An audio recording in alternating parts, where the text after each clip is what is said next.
নমস্কার বন্ধুরা, সুপ্রীতি কিচেন ব্লগে আবারও একটি ব্লগ নিয়ে চলে এসেছি। আমি আজকের বানাবো আলুর চপ। তার জন্য নিয়েছি আলু, এদিকে ধনেপাতা, পেঁয়াজ, গোটা শুকনো লঙ্কা, আদা, রসুন এবং কাঁচা লঙ্কা। আমি আলুগুলো প্রথমে সেদ্ধ করে নেব। আলুগুলো সেদ্ধ করার জন্য কড়াতে আমি জল দিয়ে দিচ্ছি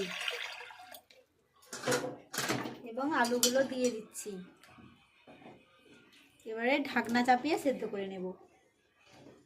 বন্ধুরা, ওদিকে আলু সেদ্ধ করতে বসিয়ে দিয়েছি। এদিকে চপের জন্য মশলাগুলো নিয়েছি।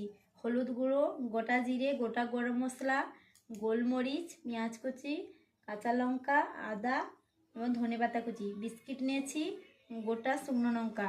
এদিকে দিয়েছি বেসন এবং বেকিং সোডা, লবণও নিয়েছি।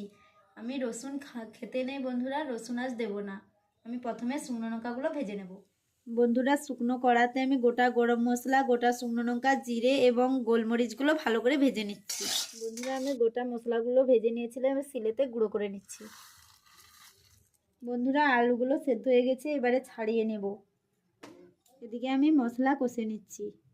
কষানোর জন্য আমি একটু সাদা তেল দিয়ে দিচ্ছি। তেল গরম হয়ে গেছে, পেঁয়াজগুলো দিয়ে দিচ্ছি। পেঁয়াজগুলো ভালো করে ভেজে নেব। পেঁয়াজগুলো ভালো করে লাল লাল করে ভেজে নিচ্ছি। ওর মধ্যে দিয়ে দিচ্ছি আদা বাটা। আদা বাটা দিয়ে আবারও ভালো করে ভেজে নেব। ওর মধ্যে দিয়ে দিচ্ছি 1 চিমটি হলুদ গুঁড়ো।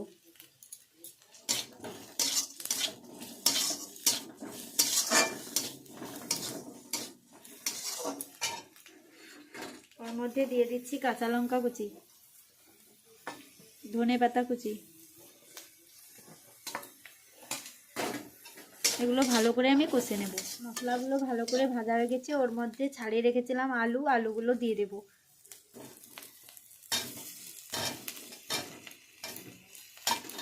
ওর মধ্যে আলুগুলো এইভাবে ভেঙে ভেঙে আলুগুলো ভালো করে মশলার মধ্যে মাখিয়ে নিয়েছি। এর মধ্যে গুঁড়ো করে রেখেছিলাম মশলাগুলো ওর মধ্যে দিয়ে দেব।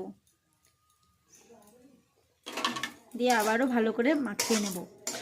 বন্ধুরা, ওর মধ্যে স্বাদ মতো আমি লবণ দিয়ে দিচ্ছি। দিয়ে এবারও ভালো করে মাখিয়ে নেব, দিয়ে নামিয়ে নিচ্ছি। আলুগুলো হয়ে গেছে, নামিয়ে নিয়েছি। ঠান্ডা হয়ে গেলে হাত দিয়ে মাখিয়ে নেব। এদিকে আমি বেসনগুলো মাখিয়ে নিচ্ছি। প্রথমে বেসনের মধ্যে দিয়ে দিচ্ছি লঙ্কা গুঁড়ো, শুকনো লঙ্কা গুঁড়ো, হলুদ গুঁড়ো এবং পরিমাণ মতো লবণ। অল্প অল্প করে জল দিয়ে মাখিয়ে নেব।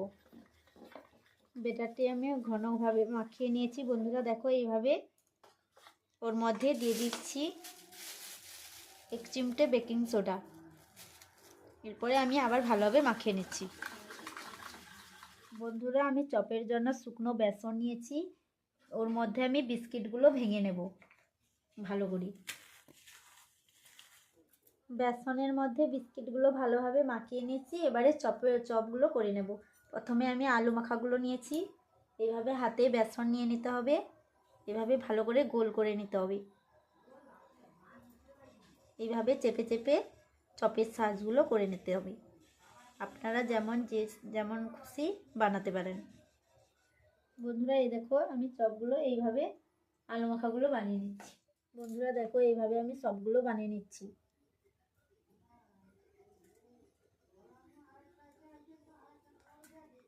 এইভাবে হাত দিয়ে চেপে চেপে গোল করে নিতে হবে। দেখো বন্ধুরা, আমার সবগুলো চপ বানিয়ে নিয়েছি। বন্ধুরা, চপ ভাজার জন্য আমি সাদা তেল নিয়েছি। সাদা তেল ভালোভাবে গরম হয়ে গেছে। এবারে চপগুলো আমি ভেজে নিচ্ছি। প্রথমে আমি বিস্কিট এবং বেসনের সঙ্গে চপের আলু মাখাগুলো ভালোভাবে এপিট ওপিট করে ঘুরিয়ে নিচ্ছি। তারপরে বেটারের মধ্যে ডুবিয়ে ভেজে নিচ্ছি।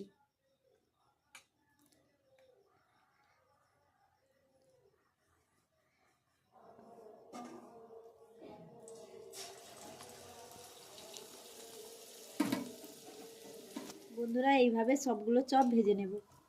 তুলে নিচ্ছি বন্ধুরা। সবগুলো চপ এইভাবে ভেজে নিয়েছি। এইভাবে নতুন নতুন ভিডিওগুলো পেতে হলে লাইক, কমেন্ট, শেয়ার করে দেবেন।